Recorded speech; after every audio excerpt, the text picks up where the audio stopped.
MLA Rajouri Iftikhar Ahmad इस वक्त हमारे साथ हैं। एमएलए साहब, सबसे पहले हम ये बात करेंगे जिस तरह से राजौरी कॉन्स्टिट्यूंसी जो आपकी कॉन्स्टिट्यूंसी है, बहुत से नए प्रोजेक्ट आपने यहाँ पर लाए हैं। क्या क्या अहम प्रोजेक्ट हैं, खासकर जो डाक बंगला का प्रोजेक्ट है और दूसरे बड़े प्रोजेक्ट हैं, कितने फ़ायदेमंद रहेंगे और क्या कहेंगे इस पर? देखिए, कबल 1 साल हो गया है हमें बतौर एमएलए यहाँ से लोगों ने चुनकर भेजा, और हमारी हमेशा प्रायोरिटी रही है कि लोगों की बात करनी, लोगों के साथ रहना और लोगों के मसाइल को हल करना। हालांकि बहुत 10 साल के मामलात थे, बड़े इश्यूज़ थे, क्योंकि लोगों के तवक्कात भी बहुत है और लोग तकलीफ़ में भी बहुत हैं, क्योंकि पिछले 7 साल में कोई सुध लेने वाला नहीं था। हमने जहां हमने वादा किया था कि हम बिना किसी भेदभाव के बदले की नहीं बल्कि बदलाव की राजनीति करेंगे, बदलाव की सियासत करेंगे, वही हमने करते हुए जो पिछले रुके हुए काम थे उनको भी स्टार्ट करवाया और कुछ नए प्रोजेक्ट पर भी हमने काम किया, और अल्लाह के करम से, आपकी दुआओं से वो प्रोजेक्ट सैंक्शन भी हो गए हैं। जैसे डाक बंगले राजौरी का 7 करोड़ का प्रोजेक्ट जो है वो सैंक्शन हुआ है, जिसमें जब मैं पैदा हुआ और जब से मैंने होश संभाला तो मैं यही कॉन्फ्रेंस हॉल देख रहा हूँ, जिसमें 100-150 लोग आते हैं, 200 लोग। बड़ी मुश्किल से वो मीटिंग, अगर कोई भी पॉलिटिकल एक्टिविटी करनी हो, कोई ऑफिसर मीटिंग करनी हो, कुछ भी करना हो, हमारे पास वही डाक बंगला था। और बाहर से जब हम कहते हैं कि राजौरी का टूरिज़्म बढ़ाना है, तो टूरिज़्म अगर आप हिमाचल में चले जाओ तो डाक बंगले इतने अच्छे हैं कि टूरिस्ट जाके डाक बंगलों में रुकते हैं, लेकिन हमारे पास 3 कमरों के अलावा कुछ भी नहीं है उस डाक बंगलों में। तो मैंने इस बार 7 करोड़ की लागत से 7 करोड़ रुपया सैंक्शन करवाया। कॉन्फ्रेंस हॉल डाक बंगलो जो हमारा कॉन्फ्रेंस हॉल है, वो हाईटेक कॉन्फ्रेंस हॉल बनेगा, जिसमें 400-500 लोगों की मीटिंग हो सकती है, और उसके बाद उसके ऊपर वीआईपी सूट्स, जिसमें बाहर से कोई भी गेस्ट आएंगे उनके रुकने के लिए वहाँ अरेंजमेंट्स किए गए हैं।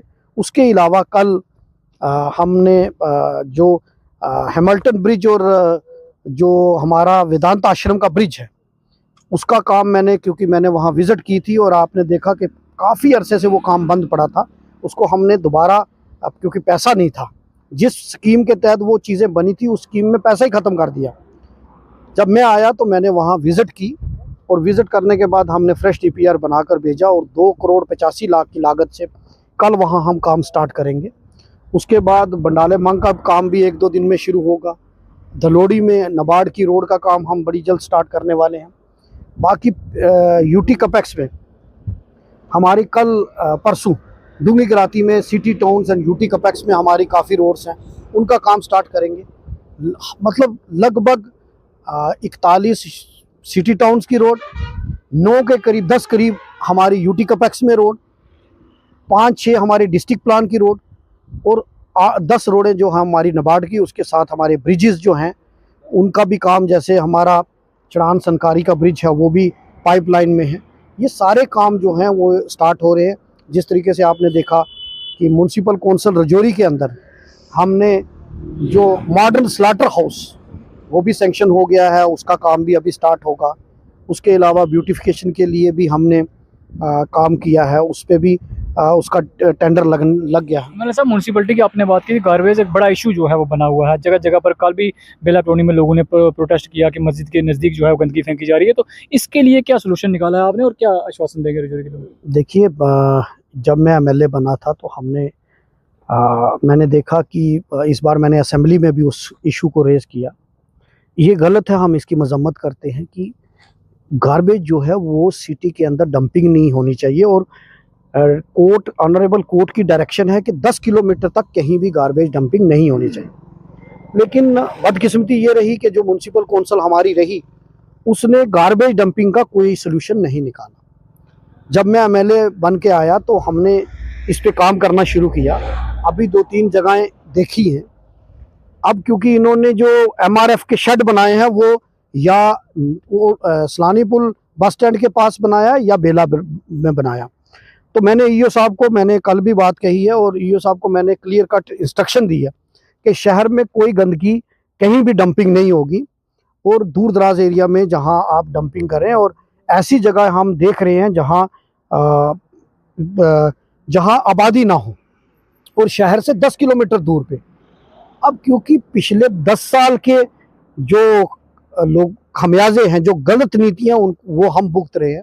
मैं लोगों से भी कहूँगा कि आपका कंसर्न जायज़ है, उसमें हम पूरे लगे हुए हैं।